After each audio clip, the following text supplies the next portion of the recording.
Qual é o seu próximo novo? É ter a banda líder em ultra velocidade e o 4.5G até 10 vezes mais rápido? É ter passaporte para falar e navegar pelo mundo como se estivesse no Brasil? É ter o maior conteúdo para assistir seus filmes e séries preferidos em todas as telas? Então vem pra Claro. Acesse claro.com.br/novo e saiba mais. Claro, você merece o novo. Uniodonto Campos, o plano odontológico que resolve o seu problema. Ele atende a todas as especialidades odontológicas e as necessidades de seus associados. Sua empresa e você estão convidados a conhecer a Uniodonto Campos. Profissionais competentes, consultórios modernos, mais tecnologia no seu tratamento e muito mais dedicação no atendimento. Você que tem o dentista da sua preferência, na Uniodonto, você pode ter vários dentistas de sua preferência. Ligue 2733-4321, segundo piso do VIP Center Shopping, 2733-4321. Folha FM 98,3.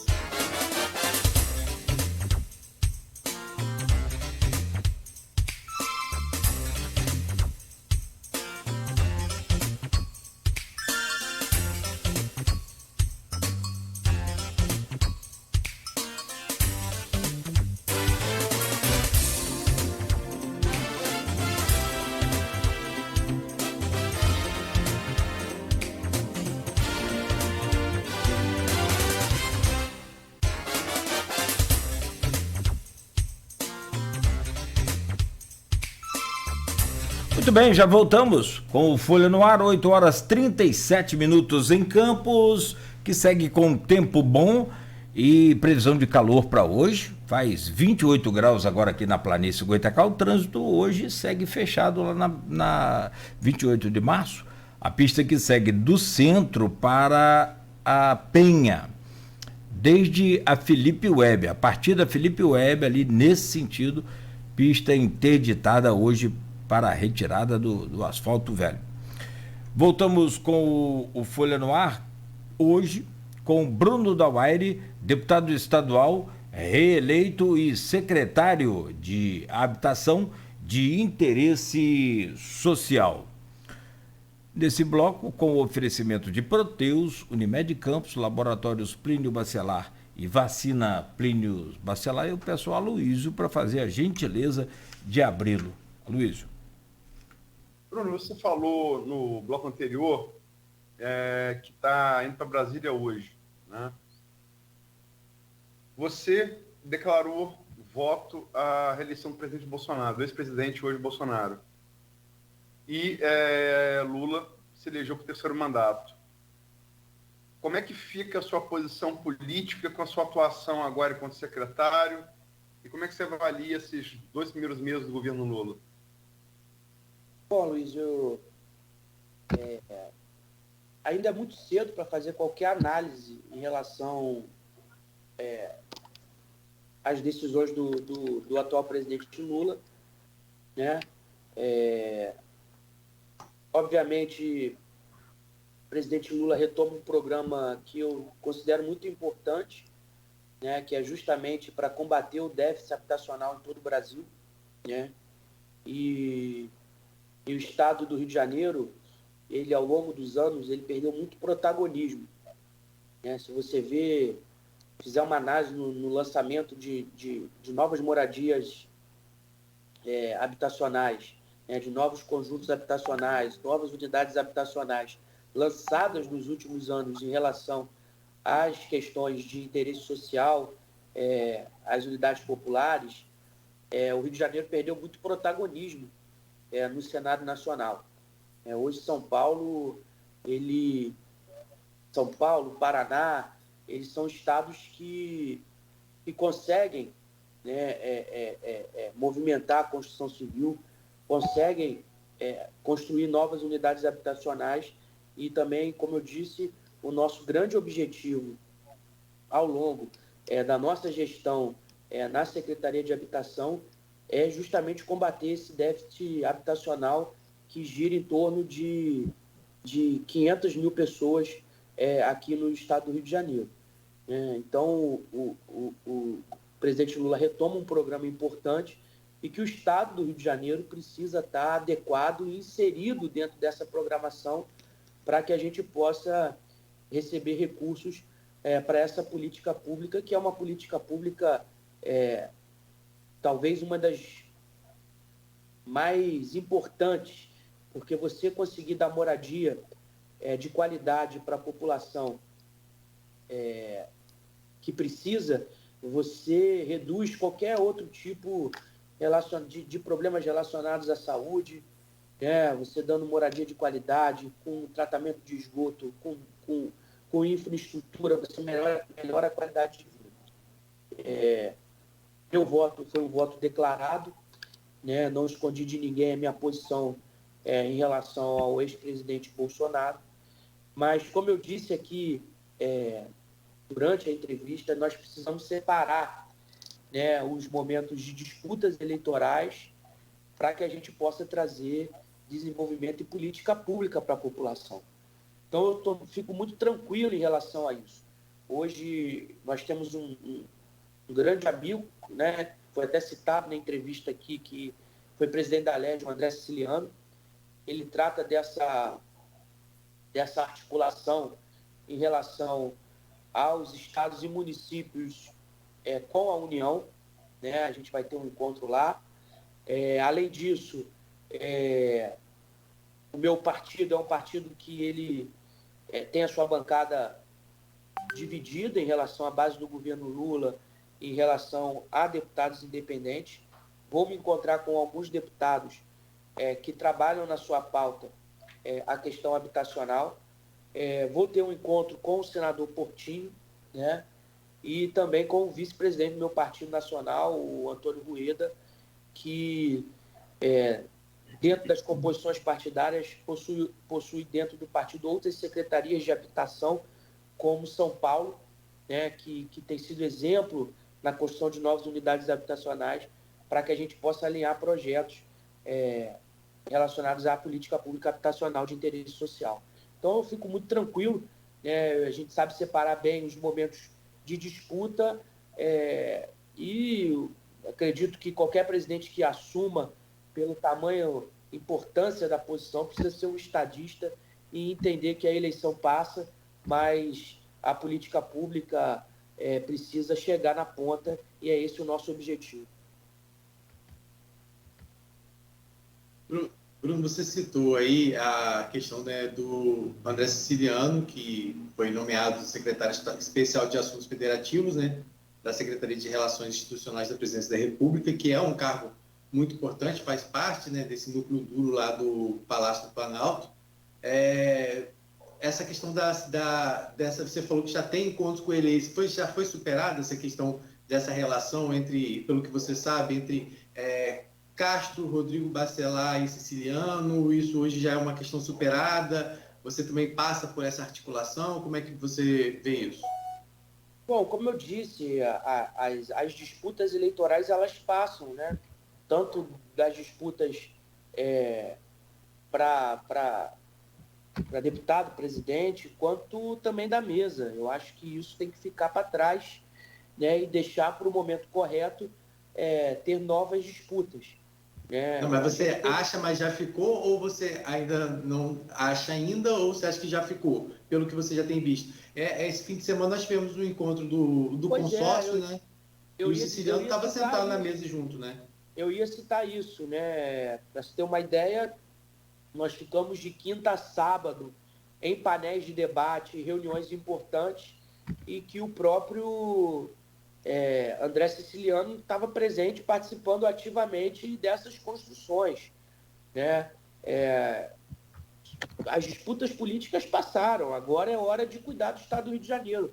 E o André Siciliano, como secretário e, como você bem disse, pertencente ao núcleo duro do Planalto, ele, e assim como o governador Cláudio Castro, que é um estadista por natureza, com certeza entendem que as disputas ficaram para trás e agora é hora de cuidar da população do Estado. A gente tem aí um secretário de assuntos federativos que trata diretamente com o presidente, que é do Estado do Rio de Janeiro. E nós precisamos da ajuda dele para que a gente possa trazer investimentos e recursos da União para a gente ajudar a população na ponta. Então, considero que as eleições ficaram para trás e as disputas ocorrerão no momento oportuno e na hora certa. Você fala em relação ao fortalecimento do seu partido, né? A gente sabe que hoje a deputada federal mais votada foi do seu partido no estado do Rio de Janeiro, que é a Daniela Vaguinho, né? Que assumiu a Secretaria de Turismo, que no início do governo teve envolvido em algumas polêmicas. Você acha que realmente a entrada hoje o estado do Rio de Janeiro, com ela à frente também do Ministério, a União sai fortalecido? Sem sombra de dúvidas. Sem sombra de dúvidas. Hoje nós temos uma bancada federal muito unida, né? E eu digo isso porque eu participo rotineiramente das reuniões da diretoria estadual, da executiva estadual aqui do partido, que tem como presidente o deputado Vaguinho, o prefeito Vaguinho. Inclusive, ontem mesmo, falando com o Vaguinho, disse que estaria em Brasília e, se tiver a possibilidade, também vou fazer uma visita à ministra Daniela Carneiro, né, que é um quadro importante do partido, que assume um ministério muito importante, para que a gente possa discutir recursos também para as cidades do estado do Rio de Janeiro. Eu acho que eu, como secretário de Habitação, não posso fugir também da minha natureza parlamentar, que é articular, né, bater na porta nas oportunidades devidas para poder trazer recurso. E o turismo aqui para o interior ele é muito importante. Nós temos um interior muito rico, nós temos um interior rico de belezas naturais que precisa ser cuidado. E ter o Ministério do Turismo parceiro nesse sentido é muito importante. E a Daniela, que é aqui do interior, né? A Daniela, ela é de Cardoso e tal, se eu não me engano, e estudou no Alberto Torres de São João da Barra. Ela tem uma relação muito forte aqui com o interior, né? Daniela morou em São João da Barra, morou em Cardoso Moreira, né? É uma pessoa muito sensível aos problemas do interior, tem aqui um protagonismo político muito grande, eleitoral, basta ver a votação da Daniela. É uma pessoa que tem um perfil muito conciliador, né, de muito diálogo, e vai ser muito importante para o interior do estado ter uma ministra do turismo, como tem, do perfil da Daniela Carneiro, Daniela do Vaguinho. Ela é de Cardoso, né? Morou em Cardoso, como disse o Bruno corretamente. Deixa eu fazer uma pergunta aqui do Face. O bom jornalista é assim, ele tem o faro, né? Eu não sou jornalista, eu sou radialista. E o Rodrigo sequestrou aqui a minha pergunta. Então, eu vou na do Edmundo Siqueira, blogueiro, jornalista também, aqui colaborador do portal Folha 1, está sempre e funcionário, servidor público federal. Ele diz aqui, Bruno, embora você e Vladimir tenham declarado apoio a Bolsonaro, apesar de todos os seus atos antidemocráticos, o do Bolsonaro no caso, a postura de vocês é mais alinhada ao progressismo do que à direita. As próximas eleições não são uma boa oportunidade para o estado do Rio se aproximar de uma política mais progressista? Olha, eu acredito a minha escolha nessa eleição pelo Bolsonaro por toda a equipe técnica que o Bolsonaro conseguiu montar ao longo do seu governo, tá? Não que eu concorde muitas das vezes com o que o próprio Bolsonaro falava, né? Eu tenho um perfil diferente, mas isso não me distanciou em relação ao voto dele, mas em relação a outras pessoas eu percebo que, de fato, muitas das coisas que o Bolsonaro falou ao longo do seu mandato distanciou alguns eleitores que poderiam fazer a escolha como eu fiz, por uma questão muito técnica de escolha de governança, de redução de carga tributária, né? Então, mas eu, muito bem avaliado assim, hoje os rótulos, né, Cláudio, Rodrigo e Aloizinho, Hoje os rótulos vão tornando os cidadãos cada vez mais emoldurados, né? Como se estivesse dentro de um quadro sem poder ter posições que se alinham às questões progressistas, sem ter um lado conservador, né? Nós precisamos, de fato, mesclar isso para que a gente possa achar um equilíbrio. Eu, como secretário de Desenvolvimento Social e Direitos Humanos, como eu disse, eu ressignifiquei muito o meu mandato em relação a várias pautas que eu passei a defender. Eu acho que nós precisamos achar um equilíbrio nesse radicalismo ideológico para que a população não fique discutindo apenas cascas, né? Para que a população não fique discutindo temas superficiais que, no final das contas, só serve para discursos políticos de grupo extremistas. Nós precisamos discutir políticas públicas efetivas que melhorem a economia do Brasil, que melhorem a economia do Estado. Se a política pública for uma política mais progressista, a gente precisa sair desses rótulos e defender. Nós precisamos discutir políticas públicas sociais para diminuir as desigualdades sociais da população. Nós precisamos discutir políticas públicas de melhor qualidade de distribuição de renda. Nós precisamos discutir políticas públicas de geração de emprego. E quando nós ficamos enraizados nas discussões extremistas, que só servem para grupos extremistas realizarem seus discursos, nós acabamos perdendo o foco na discussão dos problemas reais do Brasil. Então, eu não gosto de rótulos, porque a gente acaba ficando enquadrado sem poder fazer defesas que muitas das vezes são defesas importantes para a população. Então, são 8h52, estamos chegando no final do programa. Duas coisas, até o Rodrigo me lembrou aqui no WhatsApp. Esse bloco é a discussão nacional, até aproveitando o seu gancho da sua viagem a Brasília aí. Primeiro, como é que você vê o assunto do momento, que são essas joias aí,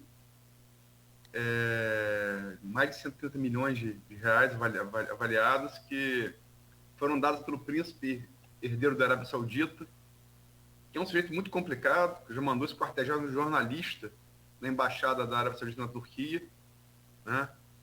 Isso está comprovado, né? Deu as joias, porque você parlamentar, você sabe, se você recebe um presente simbólico, enquanto deputado, uma camisa, uma agenda, enfim, isso é seu.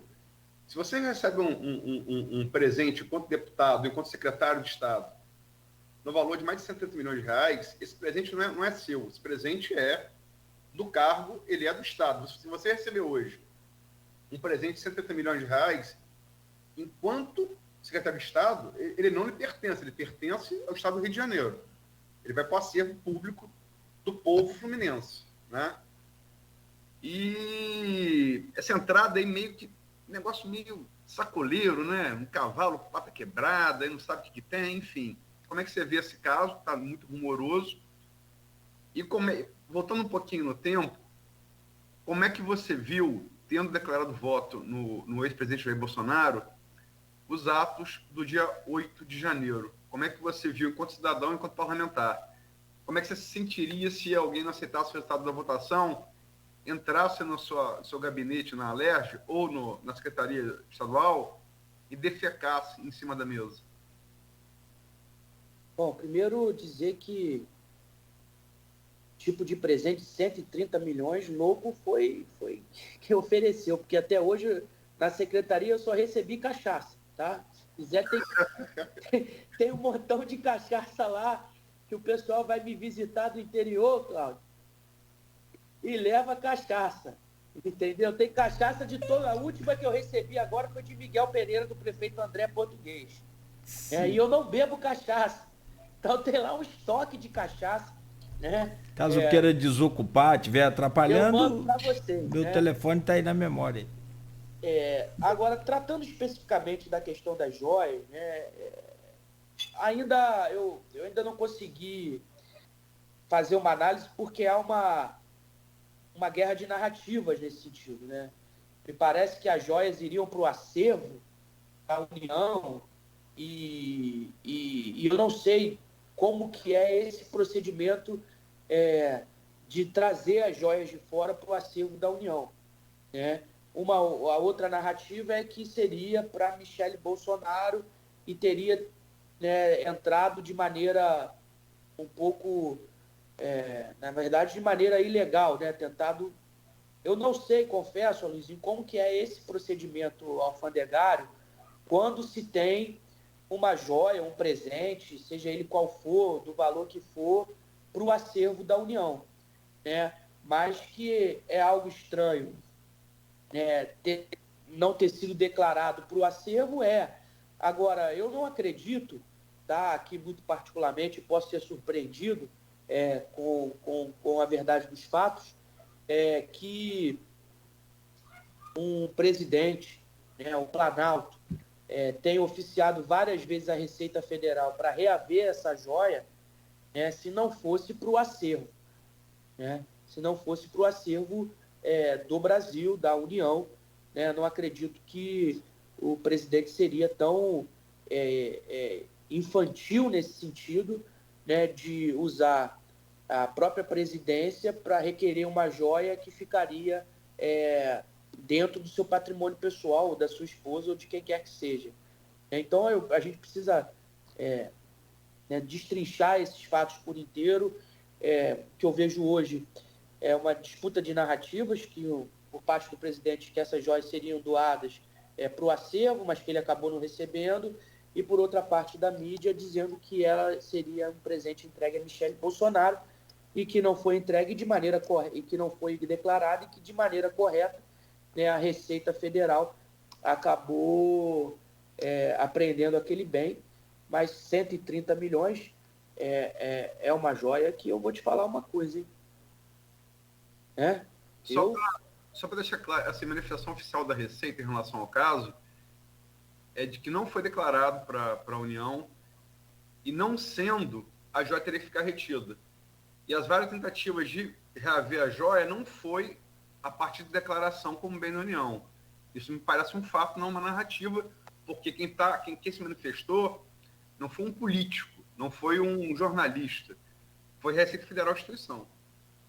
Né? Então é muito lamentável que isso se, né, concretizando de fato, porque se é um presente, né, e aí precisa fazer uma análise mais profunda, né? Tem que perguntar lá pro próprio para a pessoa que deu, né, falam que ele é um ditador, né, Luiz? Ele é um príncipe herdeiro, ele tem uma vida complicada, ele, quer dizer, comprovadamente ele é Bin Salman, né?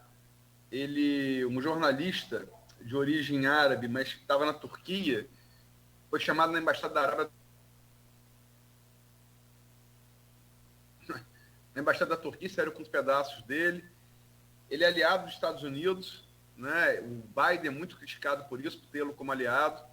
E foi ele mandou prender a própria mãe, só para citar o currículo vitae aí do príncipe herdeiro, mas ele deu esse regalo, esse mimo aí para o ex-presidente Jair Bolsonaro, que seriam realmente para Michele.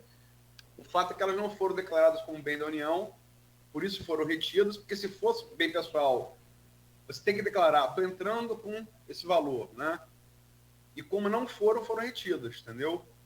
E todas as tentativas posteriores de reaver as joias não foi reclamando elas como bem da União. Não foram. Então a Receita Federal fez a coisa certa, que é reter esse bem, né? Reter esse bem, e se tivesse qualquer tipo de pagamento, que eu acho que é no valor de 50% do valor avaliado, a joia poderia, sem sombra de dúvidas, ir para o patrimônio pessoal da Michele, né? Mas ter que pagar 65 milhões, né? Complica um pouco. Não é meia garrafa de cachaça, né, Luiz? Não é meia garrafa de cachaça. Agora, em relação aos atos, eu mesmo fiz um posicionamento nas minhas redes sociais na época, aquilo para mim foi uma cena triste, lamentável, e muito impactante, sabe?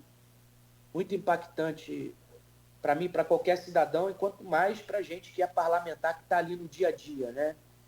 Está ali no dia a dia. Eu repudiei e continuo repudiando qualquer ato de violência em relação a qualquer instituição ou qualquer pessoa que tenha um posicionamento diferente do seu. Eu considero que foi um episódio mais triste que eu vi desde que eu tenho conhecimento das questões políticas do Brasil, do Estado do Rio, e foi o momento mais triste para mim da democracia, aquele episódio do dia 8. Eu confesso que eu não acreditava quando eu vi o STF sendo invadido, as pessoas quebrando, depredando instituições que são instituições que, por mais que as pessoas não concordem com os posicionamentos, são instituições importantes e pilares da democracia do Brasil, né? O que, como eu sempre disse aqui durante a entrevista, eu acho que as disputas eleitorais, elas precisam passar. Por mais feridas que deixam, elas precisam ser cicatrizadas. E nós precisamos queimar esses papéis para a vida nova. Todo ano a gente muda de agenda. Nós temos a agenda de 2022, quando vira o ano, é um novo ano, nós temos a agenda de 2023.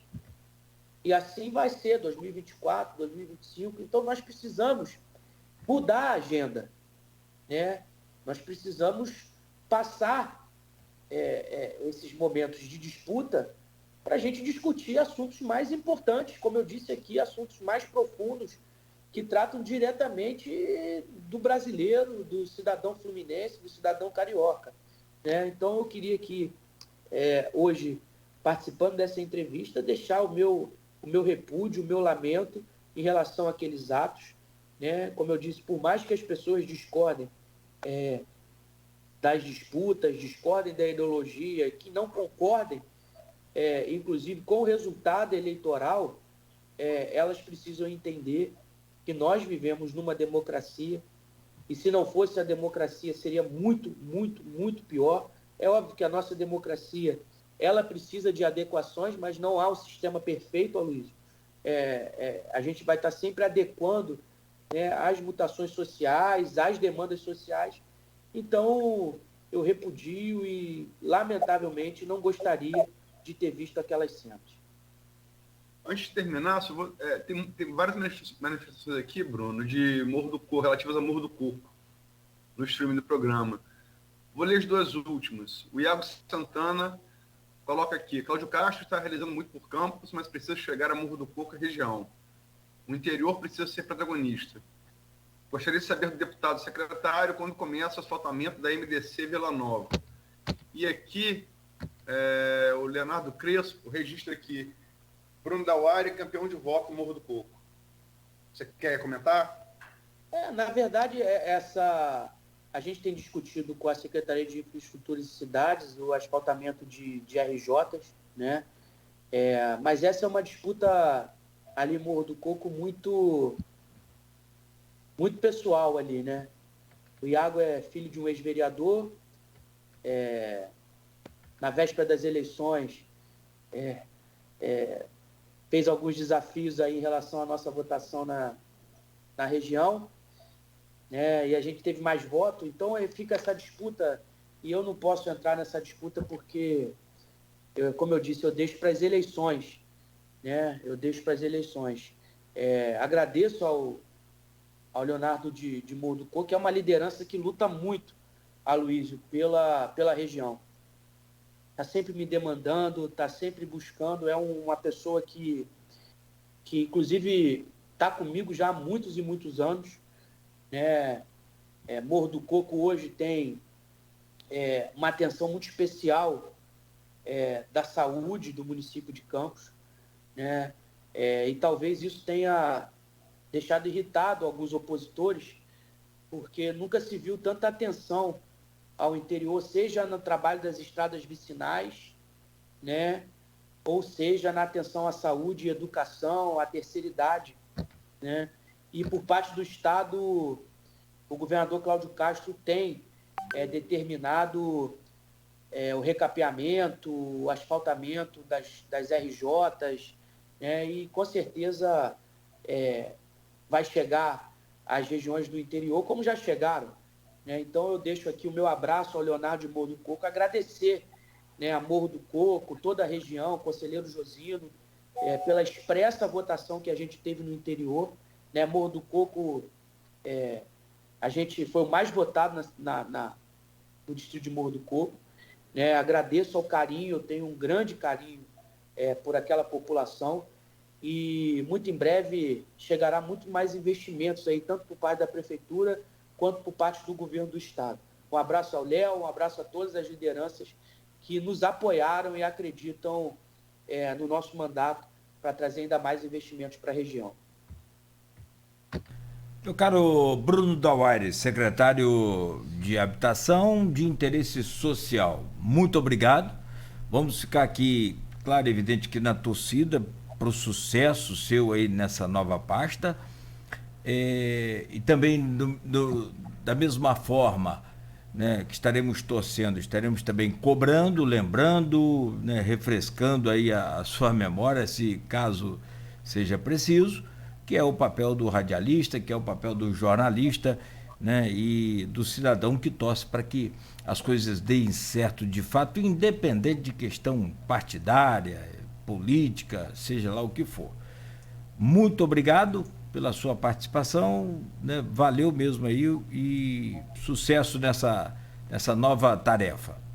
Muito obrigado, eu agradeço Cláudio, Rodrigo, a Luizinho pela compreensão. A gente estaria hoje de forma presencial, mas eu expliquei para ele, eu saio daqui, vou fazer um exame, saio do exame, vou a Brasília, né? E ele compreendeu, e a gente está fazendo de forma remota, mas pretendo estar perto aí para a gente estar conversando melhor.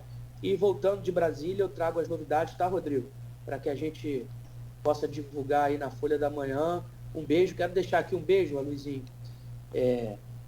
Você falou aí da questão do príncipe lá que prendeu a mãe, né? Eu queria deixar um beijo para dona Diva, tá? Não que você vá prender sua mãe, mas porque ela é uma pessoa muito especial, que eu tenho um carinho muito grande, né? Então um beijo, dona Diva, beijo a todos os ouvintes e agradeço a compreensão e o carinho nesta manhã de terça-feira. Se fosse você, eu deixava um beijo pro seu pai também, para tentar remediar o negócio que você fez lá atrás do óculos lá, mas já que você tá disposto... Meu pai é minha referência. Rapaz, ele fica o tempo todo na academia querendo ficar igual você, já viu, novinho? Não, rapaz, o problema, Luizinho, é que o pessoal agora chega e pergunta assim, Bruno, seu irmão, você tá mais acabado que seu pai. Vai ter que fazer a barba, velho. É o jeito. Aqui, é o jeito. Beijo grande, muito obrigado, tá, Luizinho? Tá. É sempre um prazer poder conversar com vocês. Pessoal, só um minuto, pediu a Luiz para despedir de você, o Rodrigo também. A Luiz, por favor. Agradecer a Bruno pela presença, realmente é ser presencial, mas ele teve essa demanda aí de ordem pessoal, a gente compreende, né? E fizemos o programa, acho que rendeu bem, né? Eu não prendi minha mãe, não vou prender, por motivo óbvio, não vou esquartejar jornalista vivo e certamente não vou dar joia para Bolsonaro no valor de 130 milhões.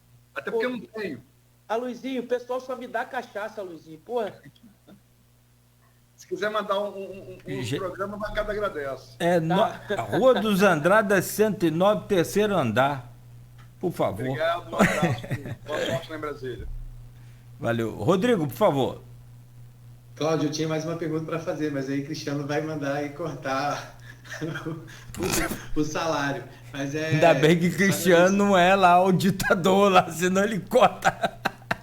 Mas vai lá. Eu quero agradecer a Bruno. Bruno, mas só dentro rapidamente, você vê nessa projeção de tudo que você falou, a ascensão de Rodrigo, a Assembleia Legislativa, ele como nome forte, a sucessão do Cláudio Castro, que não pode ser candidato mais uma vez, só para você finalizar aí, sem aprofundar muito, e já desde já agradecer a sua participação, né, e ao Aloysio e o Cláudio também por essa parceria de sempre. Não, pelo que eu conheço o Rodrigo, pela relação que a gente tem, eu acho que esse não é o objetivo dele e não está dentro do coração dele, né? Não vejo essa perspectiva, até por conhecer muito o Rodrigo e saber o que de fato ele deseja, né? Então, não vejo isso. Mas, como eu disse, né, a eleição é muito circunstancial, né? Mas eu acho que o Rodrigo ele tem que agora demonstrar, né, a sua excelência na gestão em frente à Alerj, né, pautar projetos importantes, deixar a sua marca como gestor e como chefe de poder, mas, de fato, hoje conhecendo o Rodrigo Bacelar, presidente da Alerj, eu não acredito que esse seja o objetivo dele. Perfeito. Valeu, Bruno. Boa viagem lá e traga boas notícias de Brasília. 9 horas e...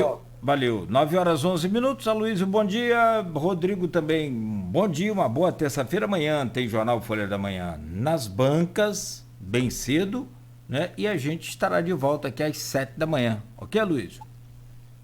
Amanhã, a subsecretária de Atenção à Mulher, Josiane Morumbi, para falar um pouco desses casos. Sei que ela veio aqui recentemente, mas esses casos escabrosos que a gente está vendo de feminicídio em Campos, né?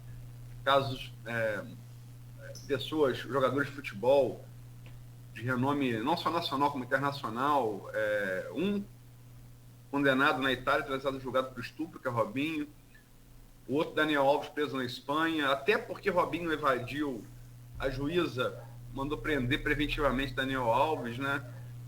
Enfim, essa coisa horrorosa que ainda, infelizmente, está dentro da nossa sociedade, que é homem se sentindo o direito de tratar a mulher como objeto, né? De posse, e sentindo o direito de forçar uma relação carnal e de matar. Quer dizer, os casos ainda não há julgamento, né? Mas as suspeitas tudo indica que é feminicídio por motivo passional, né? Você não aceita o final de uma relação, você mata. Que história é essa? Onde é que nós estamos? Né? Enfim, amanhã para falar um pouco disso, a Josiane Morumbi volta aqui ao programa. Não, e perfeito. Amanhã é o Dia Internacional da Mulher, né? Perfeito. É uma data aí, mês da mulher. E amanhã, no dia 8, é a data. Parabenizar a Luz aí pela escolha do tema. E com certeza amanhã vou estar acompanhando. Poderia estar ajudando também aqui, mas, bom, 9h13 da manhã. Fica soldado na porta do exército aí pra você ver. Ou vai preso ou então trabalho. Gente, 9h13 a gente volta amanhã também. E aí a Folha FM vai fazer aqui uma programação super bacana. Aliás, a gente teve uma ideia legal aqui que amanhã, logo após o programa, a gente vai fazer 2 horas de música aí só com mulheres, intérpretes, nacionais e internacionais. E músicas bacanas, é claro, evidente, no alto padrão de qualidade aqui do Grupo Folha da Manhã. Amanhã, às 7 da manhã, no oferecimento de Proteus, Unimed Campos, Laboratórios Plínio Bacelar e Vacinas Plínio Bacelar. Continue ligado, continue na Folha FM.